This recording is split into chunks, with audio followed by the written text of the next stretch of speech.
Hello বন্ধুরা, তোমাদের সবাইকে আমার আরও একটা মিনি ব্লগে সুস্বাগতম। তো সেদিন ছিল আমার দাদার ফার্স্ট অ্যানিভার্সারি, সেটা আমাদের ফ্যামিলি মেম্বারদের মধ্যে একটু আমরা সেলিব্রেট করেছিলাম। তো প্রথমেই হয়ে গেছিলো কেক কাটিং আর কেক খাওয়া দাওয়া, তারপরে আমরা কেক খেয়ে চলে গেছিলাম মেনুতে এবং কিছুজন ইনভাইটেডও ছিল। তো প্রথমে ছিল স্যালাড, সস, তারপরে ভেজিটেবল চপ, ফ্রাইড রাইস, ছানার কোপ্তা। আমি ফ্রাইড রাইস খুব একটা ভালো খাই না, তাই অল্প করে একটু ভাতও নিয়েছিলাম, মানে মিক্স আপ করে খেতে কিন্তু আমার খুব ভালোই লাগে। তারপরে ছিল হচ্ছে ভেজ ডাল দিয়ে একটু খেতে না খেতেই চলে এসেছিল মাছের কালিয়া, আর মাছের কালিয়া শেষ করতে না করতেই চলে এসেছিল চিকেন কষা। তো সমস্তটা দিয়ে খেয়ে আমি খেয়েছিলাম চাটনি পাঁপড়, যেটা একসাথে খেতে আমার অনবদ্য লাগে। তারপর চাটনি পাঁপড় খেয়ে যা হয় দই মিষ্টি।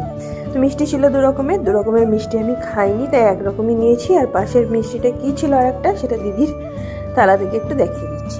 কেমন লাগলো জানি।